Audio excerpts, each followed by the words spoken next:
Bonjour. Aujourd'hui, mercredi 2 juin, moi je fais comme l'été un petit peu avant tout le monde, ça commence aujourd'hui pour moi. Même s'il y a des gouttelettes de pluie aujourd'hui, peut-être beaucoup à certains endroits, mais c'est l'été. L'été fait beau, il pleut, il fait toutes les choses possibles. Aujourd'hui, en ce mercredi 2 juin, on avait durant l'année des temps de verbe, des messes, puis des commentaires de la parole. Là, cet été, ça va être surtout des commentaires de la parole que je vous présente, au moins une fois ou deux par semaine, ça dépendra des semaines. Donc, aujourd'hui, je vous présente l'Évangile après le commentaire aujourd'hui. Le texte de l'Évangile vient de Marc au chapitre 12. En ce temps-là, des Sadducéens, ceux qui affirment qu'il n'y avait pas de résurrection, vinrent trouver Jésus et l'interrogeaient.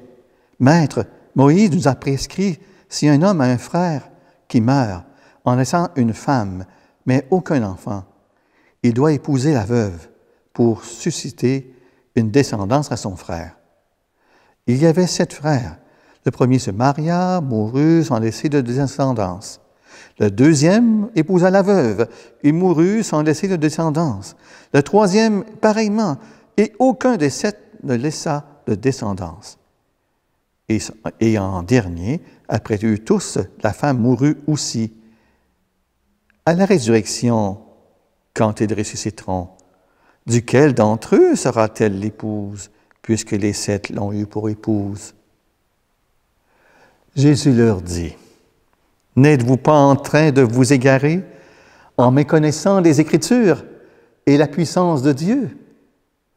Lorsqu'on ressuscite d'entre les morts, on ne prend ni femme, ni mari, mais on est comme les anges dans les cieux. Et sur le fait que les morts ressuscitent, n'avez-vous pas lu dans le livre de Moïse, au récit du buisson ardent, comment Dieu lui a dit, « Moi, je suis le Dieu d'Abraham, le Dieu d'Isaac, le Dieu de Jacob. Il n'est pas le Dieu des morts, mais des vivants, pour vous égarer complètement. » L'attente confiante de la résurrection est associée à la vie, qui est présente maintenant, dit Jésus. Dans son évocation de l'alliance avec Abraham, Isaac et Jacob, c'est l'Éternel présent de cette alliance qui est évoquée. Jésus nous emmène plus loin que les considérations sur la résurrection de la fin des temps. Il dira, Dieu n'est pas le Dieu des morts, mais des vivants. Le présent des vivants est le don de Dieu vivant, maintenant et toujours. Jésus témoigne en faveur d'une rencontre entre le futur de la résurrection et le présent, ici et maintenant. Avec douceur et humilité, la prédication de Jésus réaffirme ce qui a été déjà dit à propos de la résurrection avant celle de Jésus et qui inaugure déjà la fin des temps. À travers cela, on voit l'histoire des Sadducéens qui montre combien nos esprits peuvent être limités. Elle montre aussi la stérilité de l'humanité quand elle réfléchit en l'absence du Dieu vivant. Nous contemplons la patience de Jésus qui était mise à l'épreuve.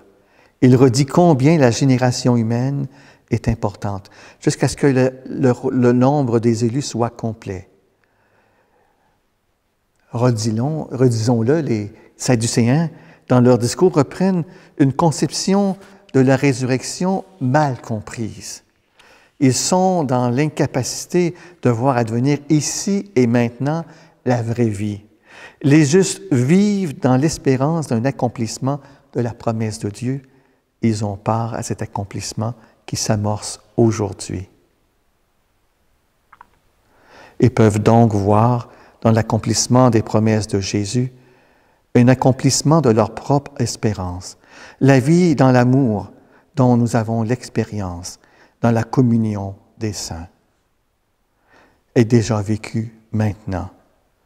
La tendresse de Dieu manifestée par Jésus aujourd'hui annonce une vie et un amour éternelle que nous vivons à sa suite.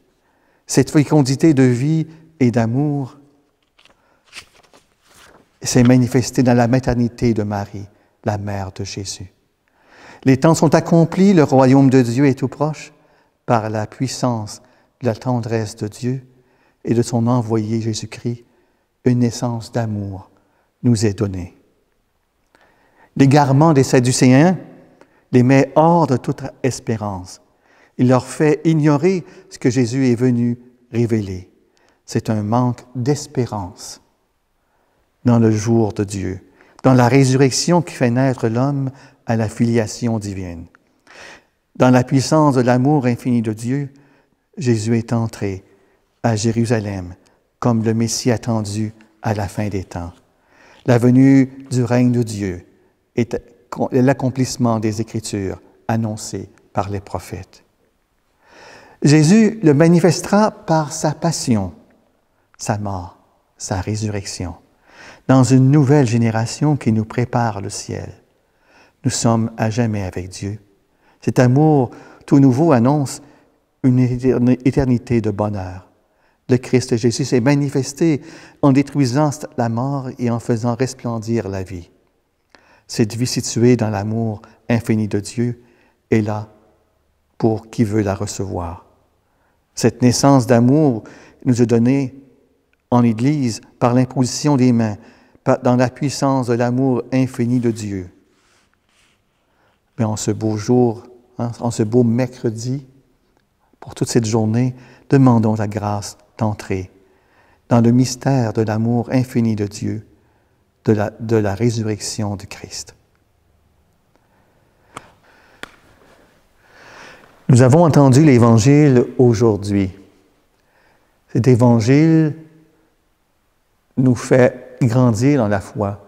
C'est en fréquentant la parole de Dieu, puis encore mieux qu'on peut le faire en maisonnée.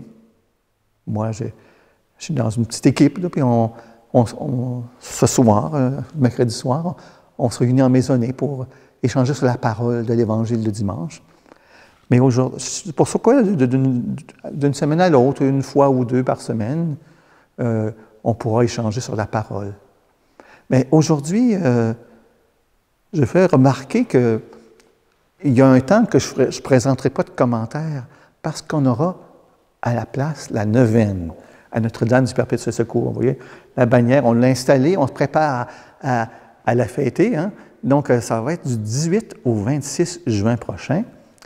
Et après quoi, on pourra se retrouver ensemble, ceux qui le veulent, en personne, pour la messe Notre-Dame du Perpétuel Secours, qui va se célébrer le dimanche après-midi, le 27 juin.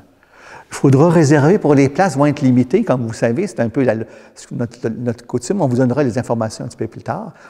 Mais ce sera aussi possible de le voir se joindre à cette messe-là virtuellement. Elle sera en direct aussi.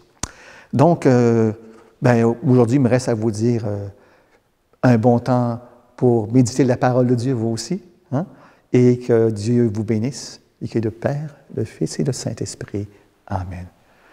Un bon mercredi tout le monde.